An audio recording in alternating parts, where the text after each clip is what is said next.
guys, and welcome back to my channel. My name is Rachel Tintle and I am the Creative Siren.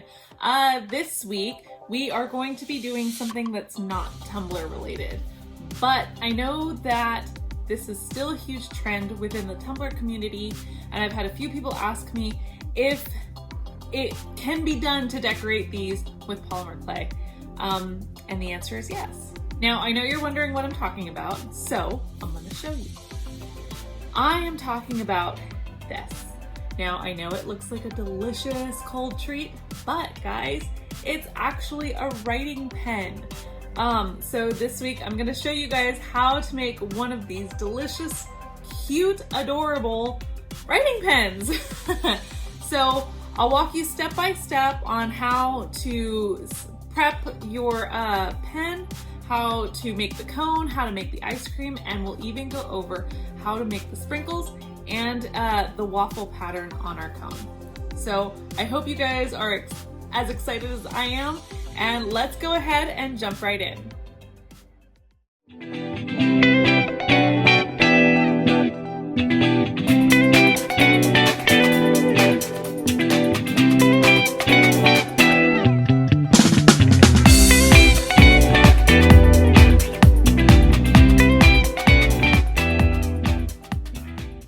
Okay guys, the first thing you're going to want to do is disassemble your pen. So start pulling it apart and unscrew the ink canister that's at the top. Don't pull on it, otherwise you'll break it. So it unscrews, and then pull out that middle dividing ring.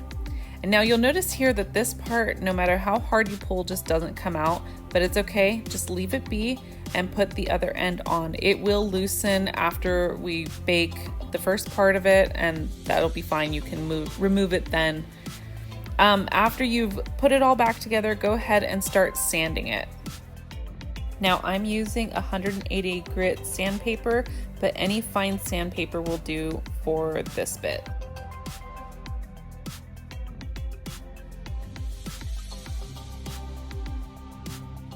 Once your pen is fully sanded, go ahead and grab a rag and some isopropyl alcohol or any kind of rubbing alcohol that you have. We're just going to clean off our pen real quick to get rid of all of that grime from sanding it, and then set your pen aside. So this is where we're going to make an extra little tool to help us give our ice cream cone that really awesome crisscross look to it, that waffle look. So you're going to want to roll out a circular piece of clay, and you want it to be somewhat thick. We're not going for thin here. We're going for at least maybe a ½ inch thick, and then use a cookie cutter to round it out. Now grab a card. I'm just using an old Costco card here, and I'm doing horizontal lines, and then I'm going to go in and press firmly and do vertical lines.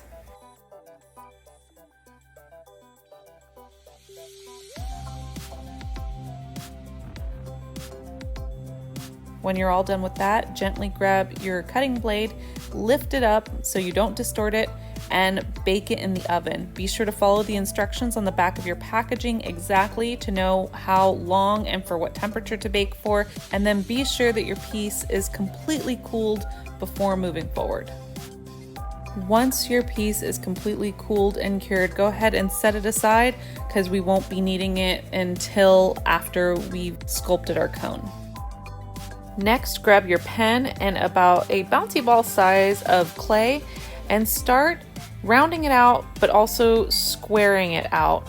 This is going to be the very top part of our cone here. So right at that top where it funnels out real wide. So you do want it to kind of taper down on one end, but right now just concentrate on squaring it out. And then push it right through the top of your pen. And then very gently push it all the way down to the base of that top part of your pen. Now, when you get it down to the bottom, I like to push it against my workspace. That way it rounds out, or not rounds out, but flattens that bottom. And then I start working on the taper. I also like to pinch the very top so that it funnels up the same way that a cone does.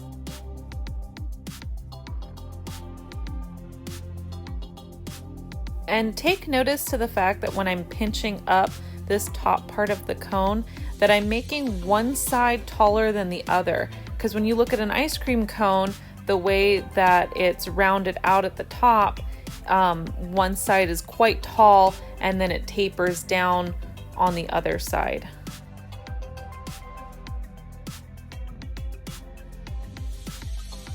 So here I'm just taking my polymer clay blade and I'm cutting off any excess here, and that's just to help me flatten the bottom so that it's truly flat so I can set it against the other part of the pen without much issue. And then make sure that you don't get any clay on the inside of this pen.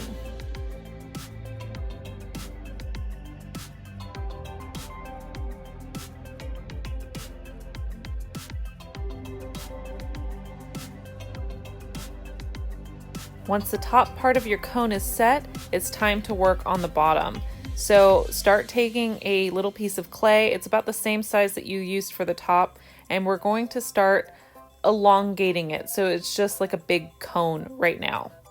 I would advise that you don't push this part of your pen through, and take your needle tool and kind of make a hole first. That way you don't get clay on the inside of the bottom portion of your pen, and then push it through.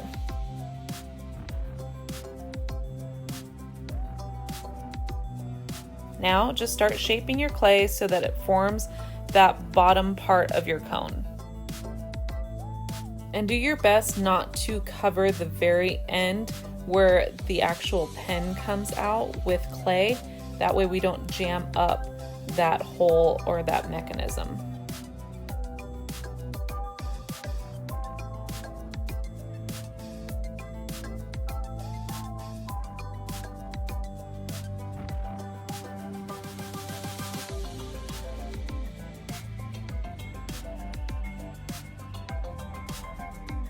Now, when you start getting towards that very top of your pen there, you want to make sure that you don't go past the actual pen part and into that inside mechanism. Because if you drag your clay past that pen line, then your parts won't match up nicely, just because that mechanism goes on the inside of the pen, and it'll just be too tall.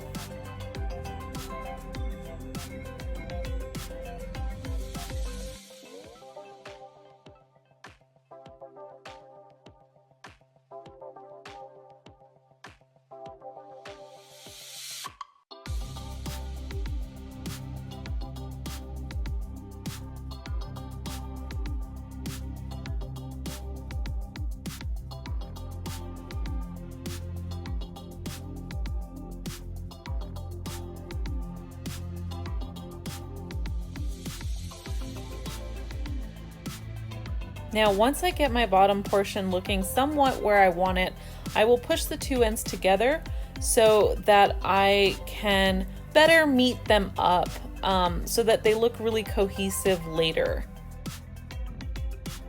So I'm doing my best here to conjoin the two without conjoining the two, if that makes sense. I want to maintain that line that I've drawn there and push them together as much as possible without getting rid of that middle line.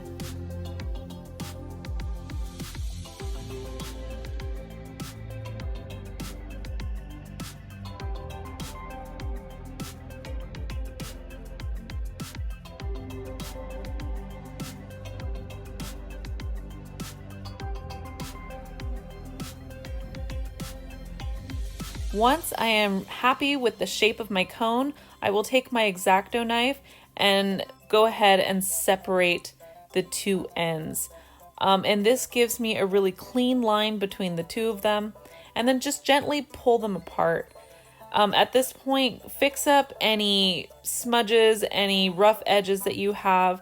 That way it's not so noticeable. Now, I know you're probably wondering why I just did this separately on both ends of the pen, and the reason why is when I did my trial run of this pen, I actually covered the entire pen, and it was so difficult to find that middle line where they separated. So this was the easiest way to do it. Once you get your cone looking the exact shape that you want it, pick up your waffle cone tool that we made just a little bit ago and start gently pressing it into the sides of your cone.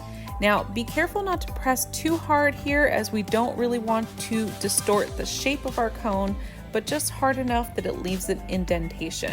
Try and keep your design going in a relatively, similar direction, but if your cone or your crisscross pieces tend to overlap, it really doesn't make much of a difference. Now here I'm just grabbing a needle tool and I'm doing a diagonal, almost swirl shape down the side here to simulate that crease that you would get in an actual waffle cone.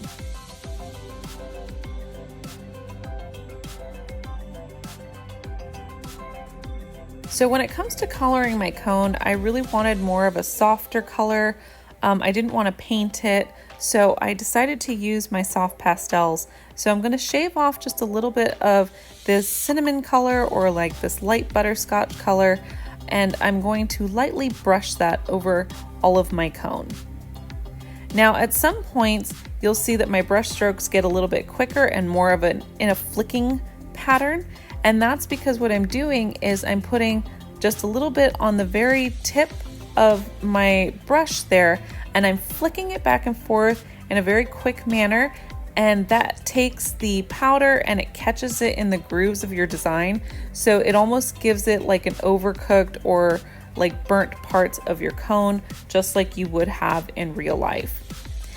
And the benefit of coloring our cone this way rather than painting it is that since this is raw clay, once it bakes, that color will kind of solidify into that clay, and we actually don't have to seal this afterwards. The color will stay just fine.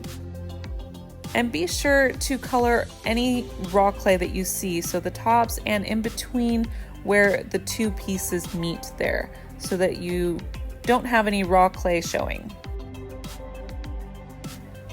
When you're all done coloring your clay, we're going to take a casserole dish and put just a thin layer of cornstarch at the bottom, and this will prevent any indentations on our pen that we don't want from it laying on the bottom of the casserole dish. Now I will note that for me, I did end up covering my entire pen in a thin layer of cornstarch because the cornstarch does tend to matte the color of the clay, and so to avoid one small area that is just matte and the rest of it isn't, I decided to coat the whole thing. That way it's one cohesive look for the entire cone. And now go ahead and pop it in the oven. And be sure you are following the instructions on the back of your packaging for temperature and length of time. Once it has cooled all the way, go ahead and just grab a really fat paintbrush. I found that this was the easiest, and brush off all of that cornstarch. It's gonna get a little bit messy, but that's okay. Just take off as much as you can and then wipe the rest down with a rag or a paper towel.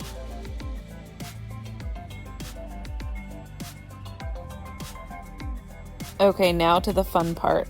Grab a good size of lightweight Sculpey, and it's really important that you guys use the lightweight, otherwise you won't get the right look for your ice cream. And pierce it right through the top of your pen there. Make sure that everything is where it needs to be, and then pull it up just a little bit, and you'll see why here in a second. And grab your needle tool and just gently drag from the top of your little ball of clay down to the bottom.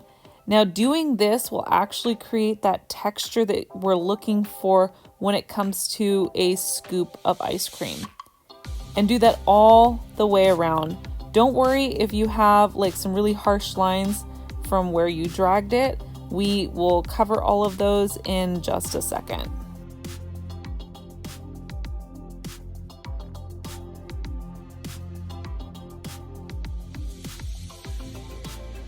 Now, because we're pulling on the clay, you'll notice that it starts to kind of separate from the pen at the top.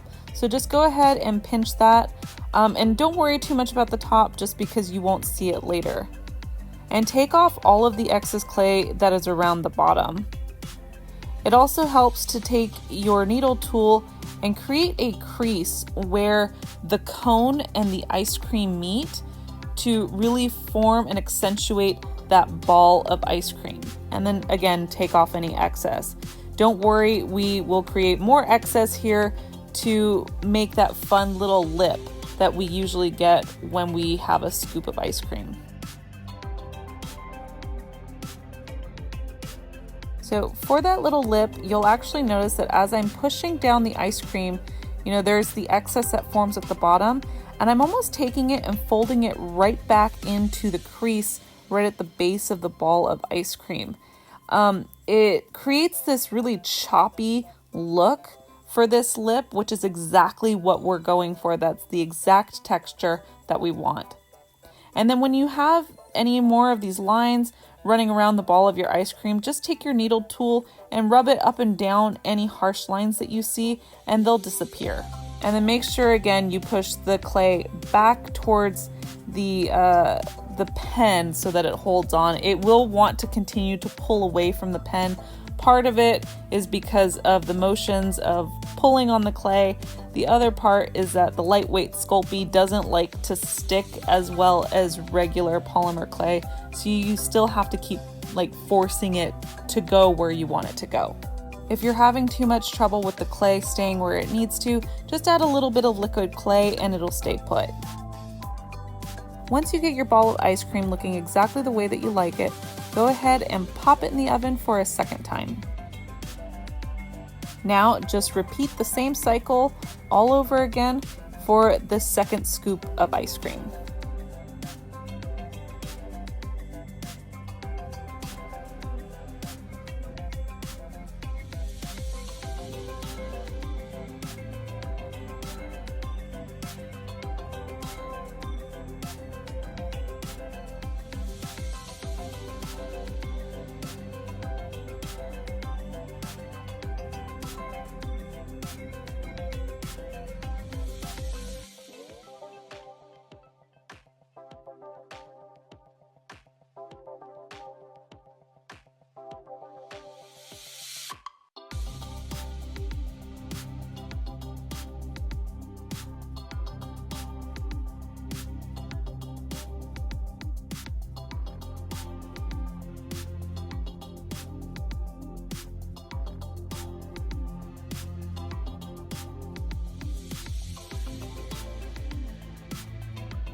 Now at the very top, you're going to treat it just like we did with all those other harsh lines, and just run your needle tool back and forth so that you can smooth out the top. Be sure not to take too much off the top because you don't want the top part of the pen to show through.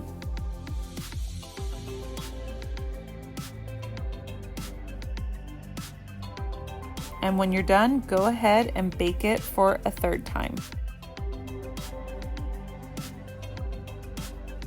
So while your ice cream is cooling off, we're going to go ahead and make some sprinkles. So we're using an extruder tool and the colors of the sprinkles that you'd like, and this disc to help create rows of clay that will turn into sprinkles. So the first thing you're going to want to do is roll out the color that you want to choose, so that it's thin enough to fit inside the extruder. Push it down in there and take, oops, forgot my disc here. So unscrew your lid and put your disc in, and then go ahead and screw the lid right back on top.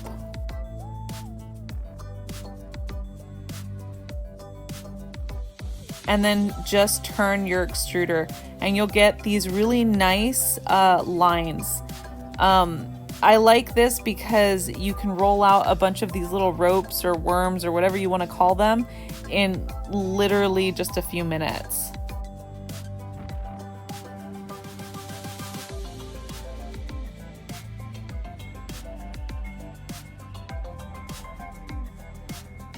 And now just repeat this process for every single color that you would like to use for your sprinkles.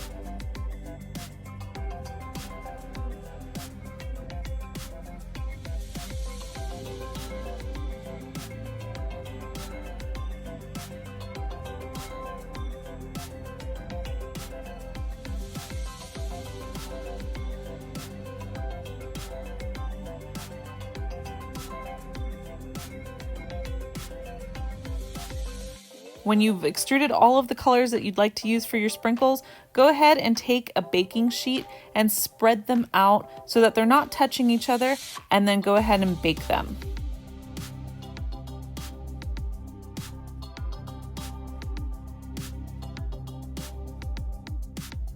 Once they're all baked and they're nice and stiff, go ahead and grab your polymer clay blade and just start chopping. I would recommend that you cut these on a piece of parchment paper or printer paper, because it's just going to be so much easier on you when you have this huge pile of sprinkles and you want to pick them up and put them in a bowl. Once you're all done chopping up your sprinkles, just give them a good mix, and then they're ready to go.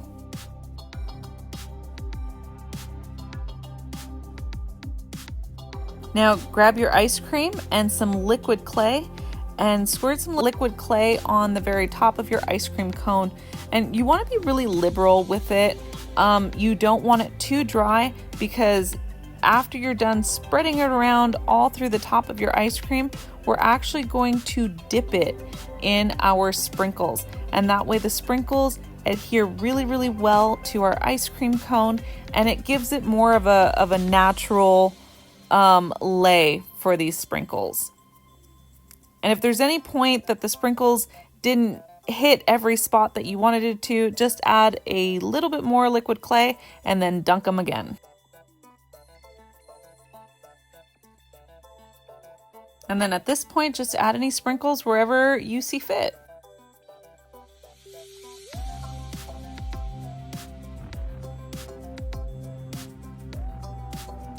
Now, before popping it in the oven for the last time, go ahead and remove the bottom portion of the pen and that inner mechanism, and we're going to sit it flat on a cooking dish or a casserole dish. That way we don't ruin our sprinkles. While the top part of our ice cream is cooking, we're going to go ahead and glue that inner mechanism back into the bottom portion of our pen. So I'm just putting a little bit of E6000 and then spreading it around just on that plastic portion. If you get glue up on the metal part, it's going to make it difficult for that mechanism to turn to release that pen. And then you'll see a top nodule, and that's where you want to push it to, is that little, it's like a little indentation. And then with a Q-tip, go ahead and clean around any edges so that we don't have a bunch of goopy glue hanging around there, and then just let it dry.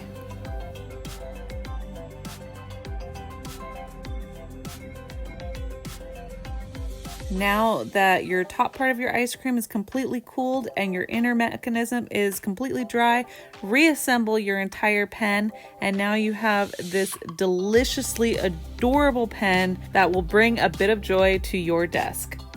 Thank you guys so much for joining me for this week's tutorial, and I'll catch you on the next one. If you love this video, be sure to click here to see our last video. And don't forget to subscribe so you never miss another tutorial. See you later. Bye!